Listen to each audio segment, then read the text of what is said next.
So today is February 11th, and I go on the 17th for my weigh-in for my third month. I measured myself this afternoon, and from last month, I've lost 6 more inches. So I've lost a total of 9 inches. I don't know how much weight I've lost yet because I'm still too fat to weigh on regular scales. So at the doctor's office last month, I was 368, and my goal when I go on the 17th, I hope it's gonna be like at least 355, at least, or at least 358, and that'd be 10 pounds. I'd go for 10, and then hopefully by the time all my weigh-ins are over in May, I hope to have 30 off altogether. I can never get over 28 pounds. Like, my body just stops. It says, no, I ain't doing it. I ain't doing this no more. So I'm hoping. I still haven't started any workout routines yet. I've not started working out at all. I did try and hit steps. I have a low step grade just because I'm home. I walk around the house. I'm not actually like active like I would if I was at a gym, if I was walking. So I have it set for 5,000 steps, but they say you're supposed to take like 10,000 or 15,000 steps a day. They say that's a good. I think that's 15,000. Once you have surgery, they want you to have 15,000 steps in a day. That's all walking. But again, I'm not working. I stay at home, so that may be a little harder. But they should keep me accountable to want to, go. Like, okay, well, I haven't met my steps. I need to go. I need to go walk. And the weather has just been crap. We've had all seasons in one day. In like 24 hours, we had spring, summer, winter, and tornadoes, and then winter. We got like almost 4 inches of snow here at the house. It was ridiculous. So the weather's been crappy, so I've not been able to walk here. So I'm just kind of trying to do more in the house, walk more in the house, not sit so long, get up and just walk, which I usually do. I rarely ever can sit through, I can't sit through a movie at the house regardless, because I just have to get up and walk. I just can't. I can't stay there. I have no attention span. As you can tell by my videos, because I'm always looking off because something catches my eye. So what else?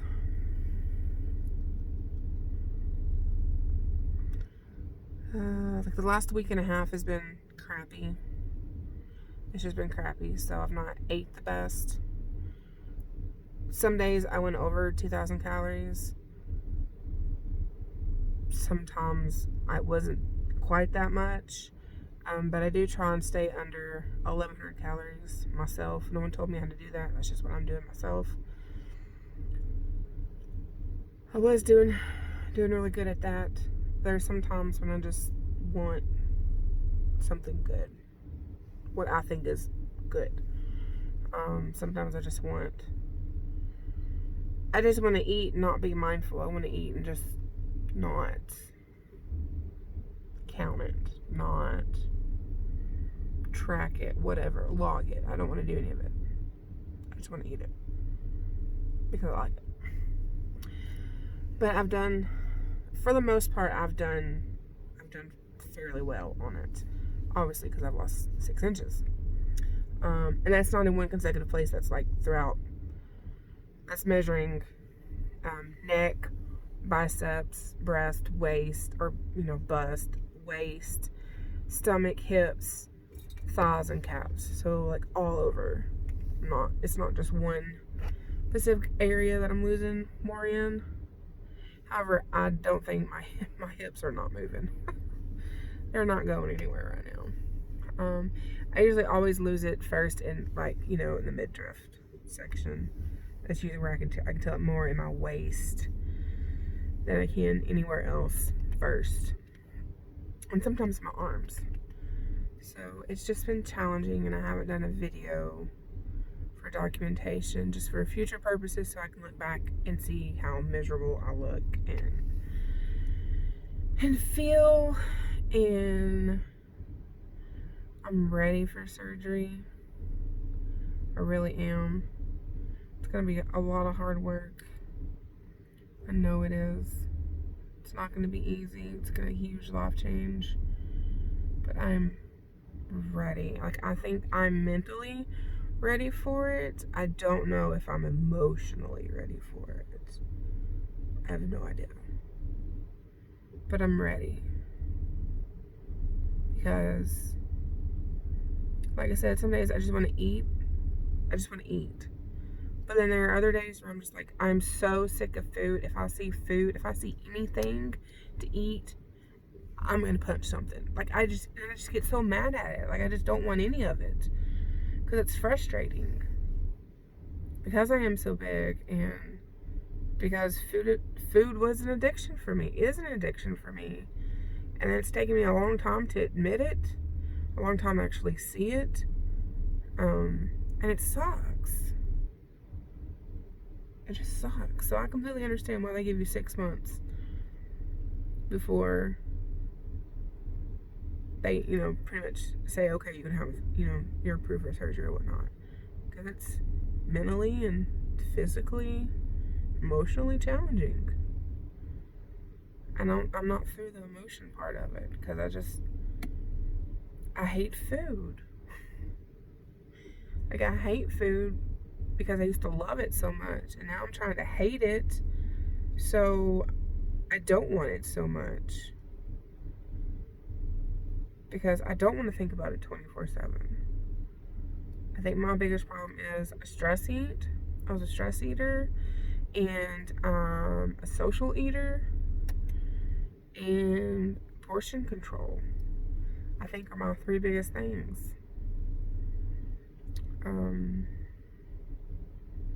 Because I look at stuff and I just think, oh, if that's a little tiny amount, oh, that's not going to be enough. That's not enough food. When in reality, it's more than enough food, but my brain tells me it's not. And my stomach's like, please, don't get another scoop of that. Or helping or whatever. So, I don't know. It's stressful. Sometimes. So, and last week was just hard because, like, the kids were sick and I didn't sleep well, and so then I just ate. And it's not like I sat there and ate. I sat down and ate all day.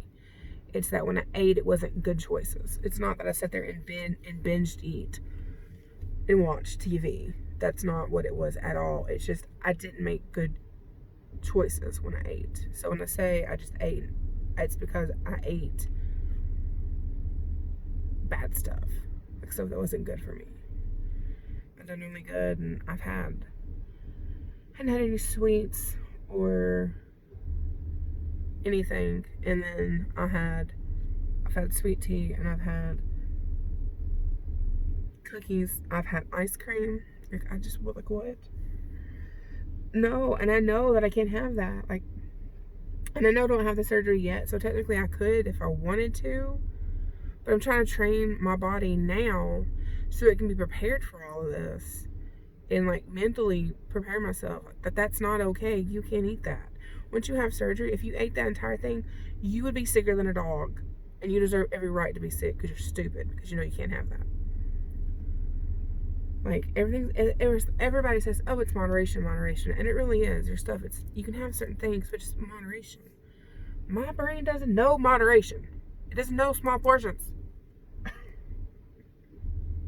That's what's frustrating. It doesn't know these things. It just eats. So, I was doing really good. And there's some things that I've figured out, like how much is a fourth a cup of something, or if it's a half compared to a half a cup, or I can look at something and be like, okay, I've had that enough to know that that's going to be 16 grams of protein, and it's going to be 2 grams of carb, and there's no sugar or whatever. Like, I can eyeball some things on that, which is good. Again, that's training my mind to know and to recognize and to remember that I love that. Oh, but I can have that because it is a good choice. So I'm getting better on that, of recognizing about how much what is, and if I eat this, will it trigger me to have something else? Like, my biggest thing is, before starting all this, if I had something fried, or if I had a big meal, I felt like I had to have dessert. Like, I wasn't gonna feel full or feel satisfied until I had a dessert. Which, looking back on it, is stupid. Like, why? Like, that's indulging. Don't do that. If you're full, stop eating. But again, portion control, I felt like I had to eat all of that because that's how much I put on my plate. I can't say no to food. I can't turn it down. I have to eat everything that's right here. And then once I do that and I torment myself and I've ate that entire plate that I should have only ate like a fourth of it. Once I eat it, then I think, oh my gosh, I'm going to puke. And then I'm like, oh, I need something chocolate, or I need a soda or something. So fried foods trigger dessert stuff. Bigger meals makes me want desserts. I have learned that, which is good to know. And stress makes me want sweets. I don't know why. I guess because stress equals desserts backwards, spelled backwards. I don't know. But it's true. When I'm stressed, I want sweets. And I will eat sweets until I'm sick.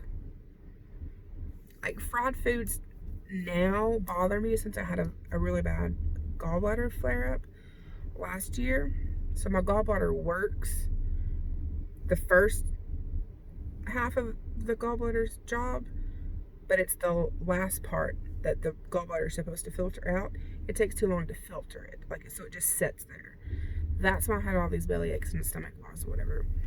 So what did that is because I had Captain D's. Well, Captain D's, hello, that's deep fried. So I had a flare up from that because it was so much grease and so much gunk. And I've had Captain D's before. It's not like this was my first time ever having it, and it's not like I was on a diet before I did it or whatever. So I didn't understand why, but for whatever reason it did.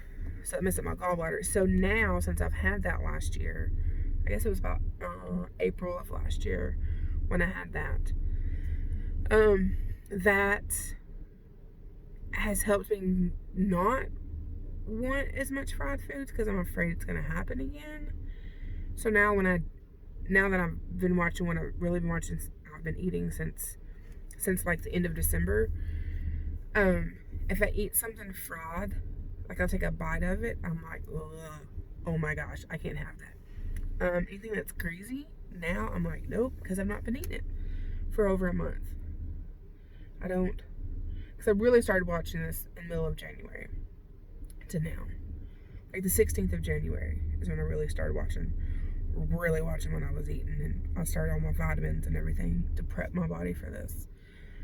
So I was like, I got distracted because I just looked at the time. So fried foods it just irritates me now, or irritates my stomach. I just can't eat it, which is good because then that knocks out all your fast foods pretty much.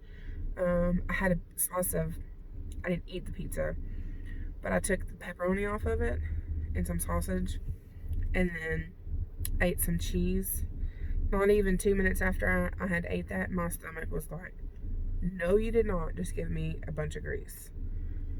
So I was sick from that, which is good. That means it's working. It means that me training for this, I feel like I'm training for like a huge marathon or whatever. Like, it's preparing me for this, because they're like, you don't have to be so hard.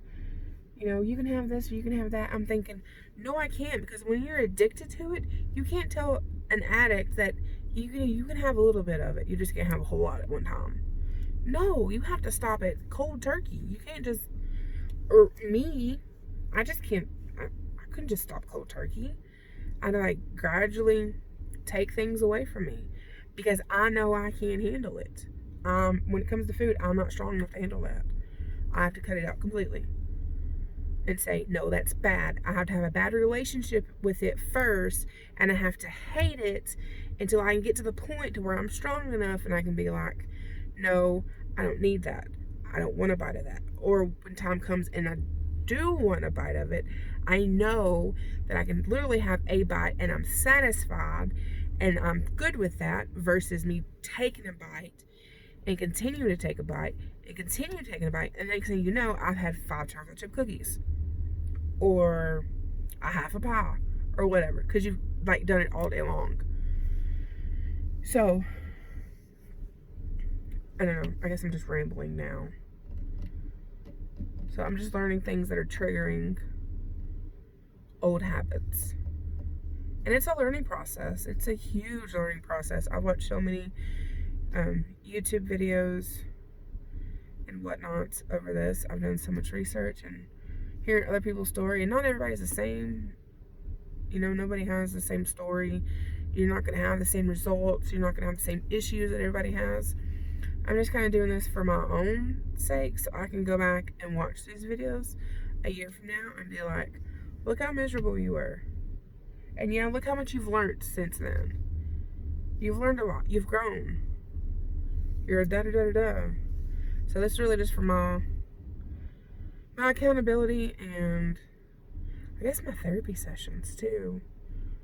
And then maybe I'll post all of this on YouTube or on my Facebook at some point, so people can see, you know, someone else who's in my shoes who is struggling. They can see kind of like what I did and what my thoughts and feelings and processes and what triggers were mine and this, that, and the other. So it may help someone else. But right now, this is just for me. It's just for me to talk about everything, because I do keep a journal as well. But I think I can't write as fast as I think. So these videos help. And I know looking back on this, I'm going to be like, why didn't you just look at the camera? Why didn't you, why'd you, you know, you were all over the place. You just rambled. You're in your car. So, I don't know. It's definitely a learning process. But I'm excited. I'm ready. I'm so ready. I'm so ready.